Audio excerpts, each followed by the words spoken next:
This is Minecraft Bedrock Edition, the version of Minecraft that's available on all platforms with some differences to Java. Some of those differences are amazing, while others not so much. Today, I'll be surviving 100 days in Minecraft Bedrock. I'll build up an awesome base, attempt to beat the game, and try really hard to not die. Day 0 began like every day 0 begins. I gathered some seeds, fed a chicken, and picked flowers. What I meant to say was, I chopped down some trees, crafted a wooden pick as well as an axe, gathered cobblestone, and carried on. I took 3 sheep out so I could sleep the night, and I also needed food, so it works out very well. I hiked up a neighboring mountain and was able to make some new friends. I came across my first iron and coal of the world, cooked up some food as I mined those resources, slept my first night, and took out these zombies who didn't get much rest. Day 1 begins with the start of an exploration of this world. There were more animals along the way, and I gathered some sugarcane for future use. There was a ruined nether portal that didn't spawn a chest, so I spent some time moping.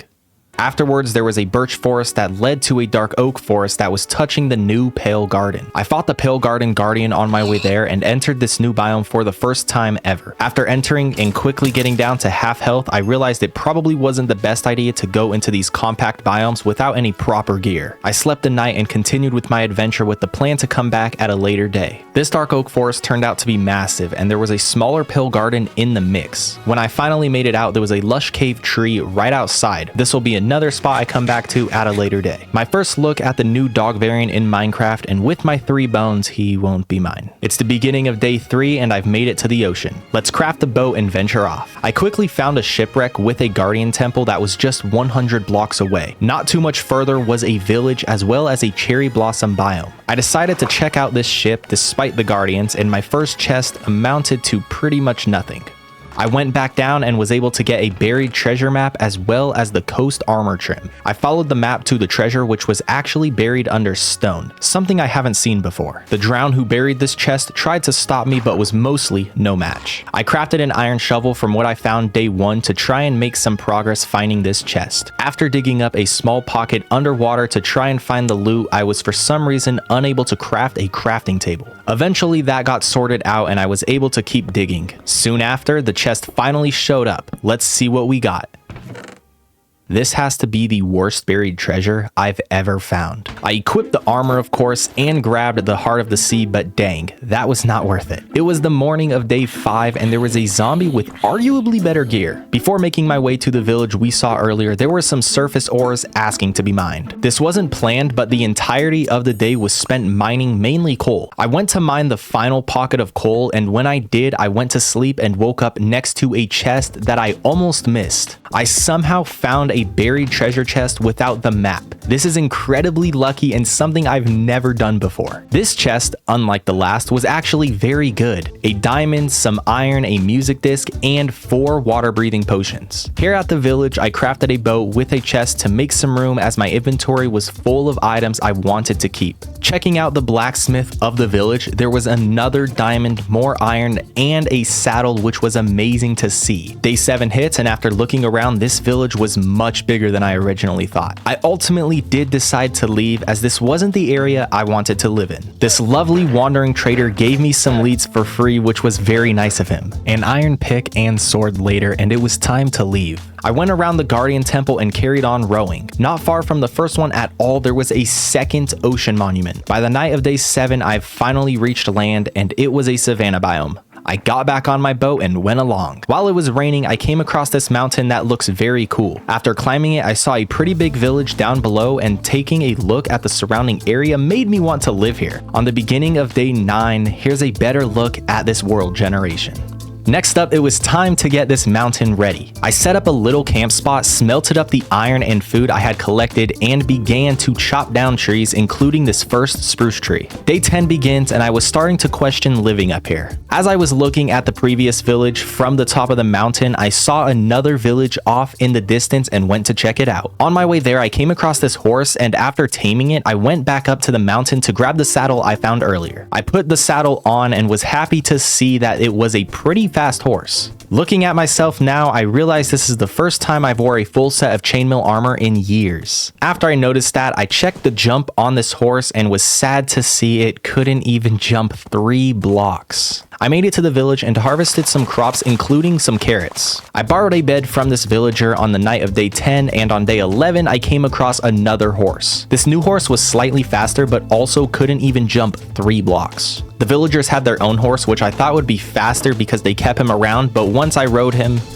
he can stay here. Back at the first village next to that mountain, there were more horse pens. This first one here gave me the most trouble so far, but could actually jump. It had a similar speed to the previous 3, but could clear 4 blocks. I tested out the final horse, but it being slightly slower was an instant no. That means horse number 4 is the winner. I put the original in a pen with number 5 and went to sleep. Starting off day 12, I began to explore this village and saw a third village off in the distance. I hopped on number 4 and went to check it out. This village had a much larger mountain right next to it. While I was checking out this village and its surroundings, I saw a 4th village not too far in the distance, along with another ruined nether portal. On my way to the portal, I found an open dripstone cave nearing the river. This portal was right on the edge of what looks to be a pretty big ice spikes biome, as well as a large cherry blossom biome. In the chest, there were some gold boots, but I had to stop looting quickly because number 4 stepped on a magma block, so I had to move him to safety. On my way to this 4th village, I saw a really cool building in a perfect spot on top of this hill. I slept at this village, and since I know for a fact I won't be living at this one, I took the lanterns that these nice villagers were offering. I love seeing villagers like this who enjoy sharing their only source of light. 20 lanterns later, and I found some pumpkins. The generosity of these villagers won't be forgotten. Me and number 4 climbed the neighboring mountain, and on the top was the most roses I've ever seen, as well as a section with the most cornflowers I've ever seen. And you won't believe what I saw when I got to the other side of this mountain. A 5th village. I also noticed how big the cherry blossom biome is and found an amazing spot to build my base. I will say village number 3 looked great from the view of this mountain. It's the next day, and I found a donkey which I tamed for a reason I'll get into in just a moment. Once I made it to where I actually wanted to live, I set up another little camp spot and emptied my inventory. Now it's time to retrieve my loot from earlier. This was far more difficult than it should have been. My plan for the donkey was to put a chest on him so I could carry all my loot from the first camp and the chest boat in one go. It started with me running up the mountain to the donkey, but forgetting to take the saddle off number 4, so I had to run all the way back to do so. Once I did, it was becoming night, so I had to run to village 5 to sleep because I didn't have my bed on me,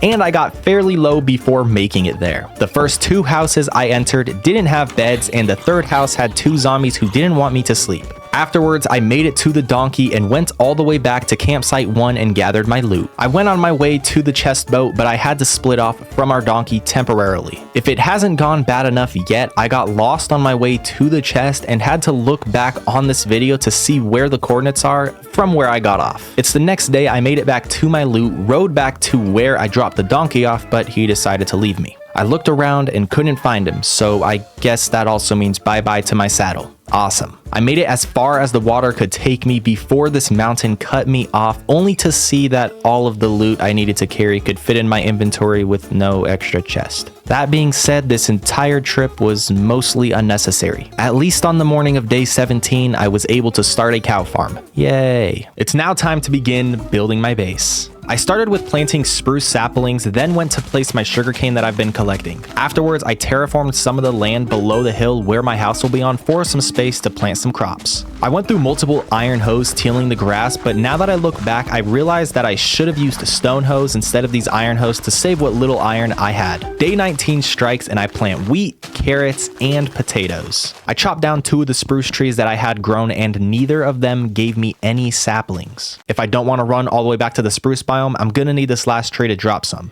I dug into this mountain to start my mine shaft and to also gather some cobblestone for the upcoming build of my house. As I was digging out this first room, it led me to a hidden cave inside the mountain. It's the next day and my spruce tree still hasn't grown, so I made the decision to run back to the taiga biome to gather saplings. We're 20 days in and I still haven't built anything. I am very close to having everything I need to start building my starter house. On my way there, I did loot up the ruined nether portal that I forgot to check out earlier and got 2 gold blocks as well as gold horse armor and a shovel with silk touch. I also went looking for our donkey because I was in the area, and what do you know? This is great obviously to have him back, but also to get this saddle back for number 4. I chopped down some trees and got 20 spruce saplings before leaving. I made a temporary bridge to get back home and got to use my favorite feature in Bedrock Edition. I gave number 4 his horse armor and planted all the trees. On day 23, I climbed up the mountain behind me and gathered cherry wood. While chopping down trees, I saw a really cool looking illager outpost. I also noticed that this is the biggest cherry blossom biome I've ever come across. To add to how cool this was, I found my 6th village off in the distance. Day 24, I fight my first enderman who wasn't too difficult because he's too tall.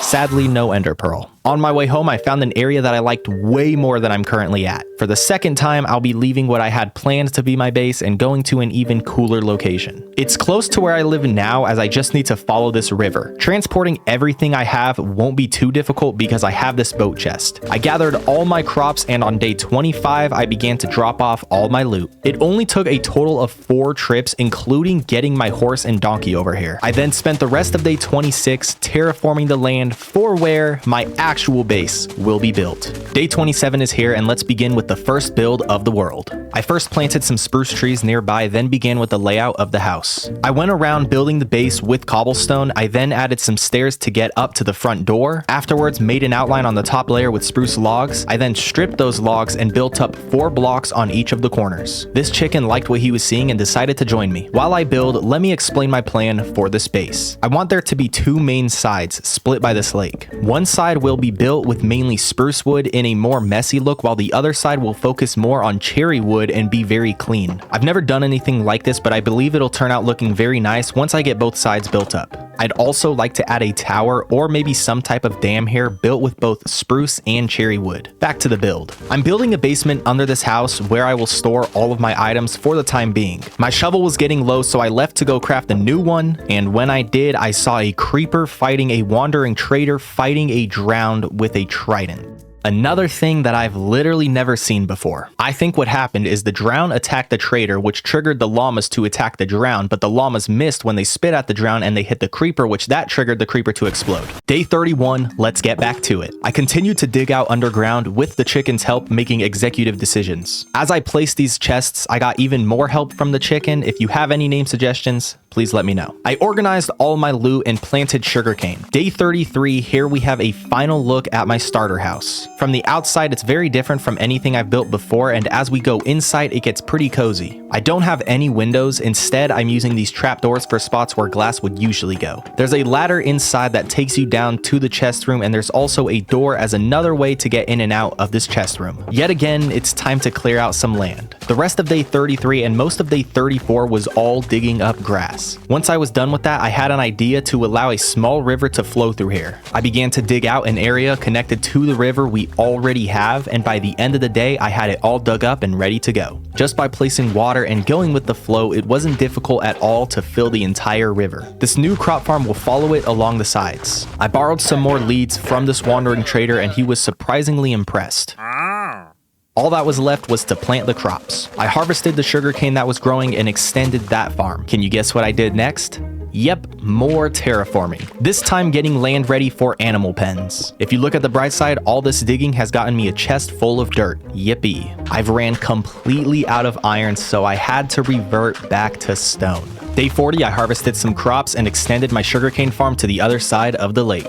I cut down some trees but couldn't cut down everyone because I have no additional iron to make another axe. Afterwards, I built this first pen for the sheep. It's very simple and has the neo-cubist entrance that works very well. I was going to do the cow farm the same, but as I ran into this hill, I decided to make the cow farm a part of it. The fence on the top layer goes out more than the bottom layer just due to the layering. Day 43, I transported a few cows as well as a couple sheep. Just like that, our main animal pens are complete. I want to adjust the surrounding floor and add a path, but before I do that, it's time to go mining. I haven't yet explored a cave, and now is a great time since I'm so low on some valuable resources. I ran off in a new direction and was able to find a cave very easily. Unluckily, this cave wasn't really a cave, so I went along. Not long after, I found not one, but 2 brand new villages. That makes 8 villages within not too much of a range from each other. I didn't check out either of them because at this point, I just wanted to mine. I found my way into my first actual cave where the skeleton greeted me. I was able to find nearly a stack of iron really early on in this cave and was able to craft a full set of iron armor and more iron picks. I mined my first gold gold ore, gathered more iron, and fought more monsters. I successfully hit my first water clutch from a very dangerous height and helped this zombie take a swim. This part of the cave would have had a lot of diamonds in past versions of Minecraft. I've been playing this game for years and years, and I always mine redstone knowing that I'd never actually do anything with it. Right when I thought this cave was a dead end, I had a very steep drop that led me to a mine shaft.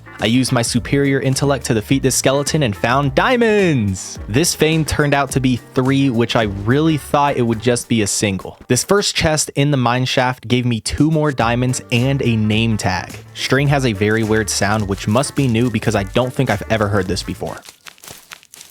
I almost got comboed by these 2 creepers, which would have been a scary way to go out. My next chest had a golden apple along with melon seeds. Even more diamonds. 2 at that. Followed by 2 more. Since everything's in 2s, how about 2 name tags? My sword broke, so I made this lovely diamond sword, and after using iron for so long, diamond looks perfect. There was another slime who this time used his advanced intellect to get around the fence. 2 vein of diamonds, followed by a skeleton with an enchanted bow who almost beat me. Oh yeah, 2 more diamonds. Before I mine these, take a guess on how many there are. If you guessed 1, you're wrong. Why would you guess 1? I'll give you all another chance for a point. How many diamonds are here? If you guess 2, you're wrong. Seriously, why guess 2? Night 46, I make it to surface. Day 47, I make it home. Here's a look at what we've gained on this mining trip. A good amount of everything across the board. Now that I'm home, I did regular things, harvested crops, and extended the sugarcane farm. I forgot about the animals. I then added some pathing to this land. Over here on the spruce side of the lake, it needs to be very imperfect. My horse pen was in a pretty nice spot, so I decided to turn this entire section into their new home. It was getting late and a drown with a trident didn't like that I was still awake.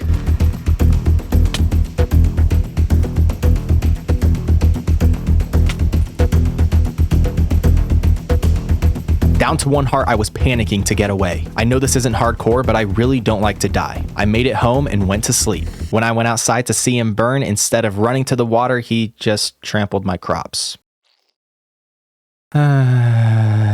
If we look on the bright side, number 4 and our donkey's home has been finished. It's day 50, let's do something special for this halfway point. Dig dirt. The reason I'm terraforming even more is because I want to build another mine shaft. The one I started earlier is too far away to be useful, and just like before, I want the entrance to be dug into a hill, but it needed to be more steep than it was for this to work. I dug out this opening room, then built up the interior. I added wood pillars with some spots broke and filled with rocks. I also went through with stone stairs to place in some spots to give a broken down, chipped look. These fence gates up here really add to the pillars, making it look supported. This is the complete look besides more chests of the first room to this mine shaft. The rest of the day I gathered wood and used all of day 54 to chop away. The reason I'm gathering wood right now is so I can make a build for the mine shaft. Before I move on to that, there are a few other things I'd like to get done. Starting with planting a bunch of spruce trees on this side of the lake. The other side has that cherry biome, and I want to make my own taiga biome on this side. It's just a start for now, as I don't currently have enough saplings to make it as big as I want. Making my first effort over on the cherry side of the lake, I terraformed some land. Dig, dig, dig. Day 60, I get back to building. This is the build for the mine shaft. I don't necessarily need this to represent what it is. I really just want to have an actual build for this spot where I'll soon be spending a lot of time mining. I built with the theme of this side using spruce and cobblestone. It's a pretty tall building, but there will be no access to the height of the build. A bigger tower will be coming. This is just a slight start. Day 62, and here's the final product. It's simple yet has detail. I connected it with a path that will look much better once I get some more bones. The sugarcane farm around this base is becoming massive. Let's see how much sugarcane I get after gathering the top 2 layers. Before we see the results, I ran over to my old base's location and finished chopping down these trees, allowing the leaves to disappear. I haven't been in simulation distance, so the leaves just sit here, but I have been in render distance, and this isn't a nice sight. The total amount of sugarcane I obtained from one full cycle is 17 stacks. That's quite a lot, and I'll be expanding this farm along the river even more. An enchantment room is what's next on the to-do list. I've seen a lot of cool designs using nether portals, so I went to my mine shaft to actually mine in it for the first time ever. As I dug down, I hit a different mine shaft, a different one than the one we found earlier. I'll go past it now, but this will be fun to explore a little later. Hitting level 30 at a near perfect timing. Mining deep slate felt awful after just mining stone for all this time. Here's a nice plus, a new iron vein. These can have stacks upon stacks of iron. I'm not in need of iron right now, but early on, getting a lot of iron can be very helpful. Oh look, a diamond. Day 68, more digging. Day 69, and I finally reached Bedrock. I got pretty sidetracked from my goals as I've been getting this mineshaft going, so let's go check out the real mineshaft. I quickly got 2 name tags, which makes 5 total so far. I of course fought some monsters, and in my third chest was another name tag along with 3 diamonds. Definitely the best chest luck I've gotten in a world. After exploring for quite a while, I found my way into this cave that looked very promising. What I want to find now is a lava pool so I can gather a lot of obsidian. I found lava, but this doesn't quite qualify. Here's deep slate coal. I think it's rare, but not rare enough to leave. Day 71 begins with a battle of good versus evil. I did find diamonds while I was down here. I could have saved them for when I inevitably get fortune, but I decided to mine them anyway. Made my way into a dripstone cave that had a diamond. Soon after, I found what I've been looking for. Time to mine. I was only able to get 22 blocks, so I went to find another lava pool. 1 stack of obsidian later, I found this huge lava pool. It's fine, I can still leave the cave. I have no torches and I'm lost, so I just dug up. I completely forgot that I could just craft torches. I mean, I had the wood to do so. Enjoy watching me dig up in the dark. I hit sand that led to water, which turned out to be right under my base. It was raining when I made it up, but also as I got up, it stopped raining. Here's a look at the loot from this mining trip. I went on this journey mainly for obsidian, but left with loads of loot. Day 73 was about getting back to the basics. This base won't take care of itself. The next day, I noticed that the spruce trees I planted earlier were grown, so I chopped down more trees so I could extend that new biome. Once I was done with my first tree, I found this drown who was a sugarcane farmer. He did not attack me at all, and we quickly became friends. I started to build a temporary home for him so that he doesn't burn. Seconds later, he walks into the sun, so I had to act quickly to save him. Once I did, he got pretty angry with me. All I was trying to do was help. Soon after, I continued chopping and heard him taking damage. Our friend is now gone. I'll take his 2 sugarcane and put them in a chest for now. 75 days in, I gathered more wood, mainly for some saplings to expand the spruce forest. Time for the enchantment room. I gather everything I think I'll need and head to the cherry side. I started with building up 4 nether portals. These won't be to go into the nether, they're just here for that purple portal look. I then built the frames around each of the portals. Afterwards, it was time for the pillars. I mixed in some walls to add some depth to these, and after building up the pillars over and over again, I got pretty quick at it. That's to be expected, and something else that maybe was expected was me running out of deep slate. I had around 11 stacks to start, and now I'm all out. I ran down to my mine shaft and gathered more. I was on the last pillar, so I didn't need much. Now each of the 4 entrances are built, and I thought they looked too square on their base. So what I did to fix this was I got rid of each corner and replaced it with a slab. I loved the outcome of this. I tried adding cherry trap doors, but didn't like how it looked. I planted 2 cherry trees at each of the corners and added to the entrances. Before I build more here, I'd like those 8 trees to grow. As far as the actual enchantment room goes, I have plenty of paper and 1 stack of leather. I crafted 21 bookshelves along with the enchantment table. I built it in the center and did get level 30 enchants. Let's grab all my lapis as well as my diamonds and do our first enchanting of the world. This diamond pick has efficiency 4. Let's hope it's more. No. On to diamond boots. I really want feather falling, so I got the low enchantment to do a re-enchantment, and I hoped that this prot 4 was more than just prot 4. There was protection 4 for a diamond chest plate, so I had to get these 2 levels. I purposely left ores in these furnaces earlier for this exact reason. Making more animals is also a good way to gain XP. The chest plate just had protection 4. It's still very good, I was just hoping for unbreaking as well. Another pair of boots, and these got feather falling too. Not as good as what I wanted, but I'll feel much more comfortable wearing these. I also crafted diamond leggings. These will stay unenchanted for now. I'm down to just 3 diamonds. At least my other ores are looking good. It's day 83 and next up is the nether. I don't like the nether, but this is a great way to get ender pearls as well as fast XP since I somehow have not come across a mob spawner. I'll also need some blaze rods, and this is pretty much the only place you can get them from. I didn't have an actual plan for where I wanted the portal to go, so I placed it here. I'll make a build for this later on. I got pretty unlucky with my spawn as I'm here in the Crimson Forest, which I really don't like. I ran off staying high to the trees because I don't want to worry about the monsters below. After bridging across a couple lava lakes, I saw a warped forest in the distance. That was very lucky as it's very close, but I get even luckier when I find the nether fortress buried within this warped forest. I fought this enderman without any safety net and got an ender pearl. I then got a second one with a safety net. The difficulty is on hard and there are 5 wither skeletons in one small area. Time to check out this fortress. I mined these ores mainly for their XP. Here's a blaze spawner that I'll be farming blaze rods from, even if these skeletons don't like it. 12 blaze rods, I'll call it a day. 4 skeletons and 2 blazes. I don't think so. This chest was very underwhelming. So was this one. I was ready to take on 2 wither skeletons, but apparently they were playing squads. Skeleton versus blaze. Who wins? Farming ender pearls time. Once I had a stack and was level 30, I left to go back home. I made it back and dropped from the decorative portal. Defeating the ender dragon is what I plan to do next. To prepare myself for this fight, I craft an additional 10 gold apples, make a travel bed, and since I'm level 30, I'll max enchant a bow. What I want to get most on it is infinity. When I make it to the enchantment table, there is an unbreaking 3 that I'll go for, hoping it also has infinity. This just might be the best possible bow you can get. Unbreaking 3, flame, power 4, punch 2, and infinity. This is definitely the best bow I've ever gotten in any Minecraft world before. Minecraft must have recently changed the animation for opening a door with a bow because this looks very new. Also, these bubble sounds seem to be new. I don't believe I've heard them before. Enough pushing this off, let's find the stronghold. I throw the Eye of Ender and see the direction I need to go. This is everything I'm bringing with me for this fight. I'll be using this boat to at least get close to it. It's much faster than running and the river does go in that direction. I make it to village number 2 from the earlier days, and usually in Minecraft Bedrock the stronghold spawns under villages, so I threw the eye hoping for that, and no. We need to go further. Do Nautilus shells have a 100% drop rate? I'm pretty sure every time I see one, I get one. I came across a village I haven't seen yet and hope for the stronghold to be here.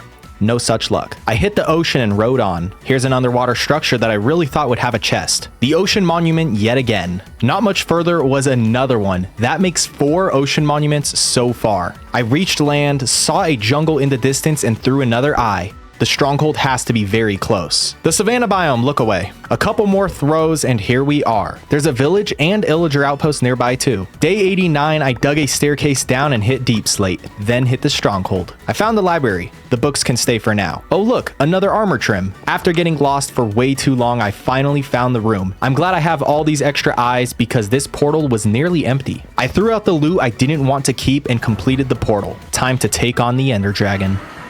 I started this fight like any other as I aimed for the towers. The opening attack from the dragon took half my health and I really was fearing death. I continued to take out the towers but kept running into trouble with these endermen. I'm so glad I brought gold apples. This was the actual in-game sound, by the way. The ender dragon was literally breaking the sound barrier. I tried to stick it out and defeat the dragon, but these endermen are too much. Just like that, I've conquered the end. That fight was pretty difficult overall and very scary. I hit level 70 and didn't forget to grab the egg. I could have just left at this point, but instead I decided to go through this so I can get shulker chests and of course the elytra. I spawned in and was very happy to see an end city so close. Unfortunately, there was no ship, meaning no elytra. I still decided to loot it just in case there were nice chests. I got pretty low here due to the endermen that don't like me for some reason. Yay, I can fly! Oh, is that an actual end city? It turns out that the end city actually did spawn right next to where I spawned. That is crazy lucky. Never before has this happened to me. I built across the void on controller so I can crouch. For some reason, Bedrock keyboard and mouse doesn't allow you to have a toggle crouch option. You can only hold. The opening chest to this city only has iron loot. Wait, this is actually a very good diamond shovel. Chest 2. Nothing. Usually these cities have pretty good loot. I'm not collecting any end rods because I recently found out that you can just craft them. These are the chests you normally come across. An upgraded sword, even with the curse of binding, upgraded pick, and upgraded boots with feather falling 4. This is why feather falling 4 is probably my favorite enchant in the game. Feather falling 4 really helps a lot, but it will not help this. The elytra are now mine. Let's see what these chests have. Not the greatest loot, but I do believe it can be useful. The second chest had some diamonds. Usually that won't be too helpful because by this point I'd have a lot, but since I only have 3 at home, very helpful. I built a platform for the dragon head and flew on home.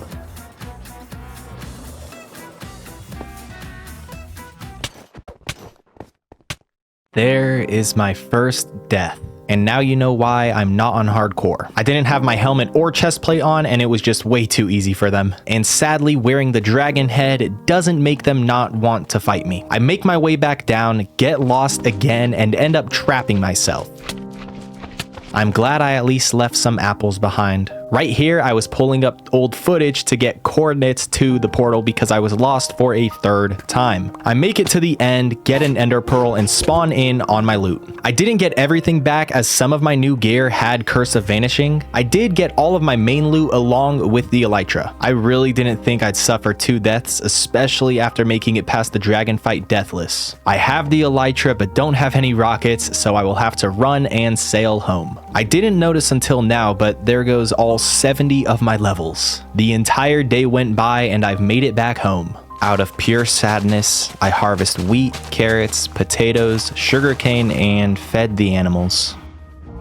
There's still 4 days left, and I'd like these not to be wasted. Speaking of wasting things, here's where my bone meal couldn't help these saplings grow because they had no space to grow. It shouldn't have taken half a stack for me to realize. I do think I'll be doing a 200-day video in this world. Let me know if you're interested in that. I'll spend these last 4 days more or less preparing for the future. I started by bone milling the paths nearby, then went to attack some trees. Getting wood is nice, but this is mainly for the saplings, so on day 97, I can expand the spruce biome. Since we're expanding biomes, let's plant some more cherry trees on this side. The main cherry biome is huge, but it ends just before the cherry base. So I'll do this to close the gap. Since I have this efficiency 4 shovel, I wanted to clear out more land. This is something that took days in the past, but now I can do it all in less than a single day. One final day before the 100th day of this world. I have so much dirt from all the digging I've done, and the last stack did not want to go into the chest. This dirt must have been grass and really enjoyed the sunlight. I crafted 9 rockets as that's all I could because I only had 3 gunpowder and flew off for real this time. I went to go check out the villages I saw earlier but didn't go to yet. I flew to this first one and it was pretty nice. It had a flower forest up top and nice generation behind. On my way to the second unexplored village, there was a ruined nether portal with just alright loot. This second one didn't really have anything here, but in the distance I somehow saw another unexplored village. That means I have found 11 different villages in these 100 days. The blacksmith didn't have good loot, but I was just happy to see a blacksmith spawn. I flew home on night 99 and woke up on day 100. I'm very happy with how these 100 days went. I started a nice base with all the necessities, made some nice progress, and have a lot ready for the future of this world.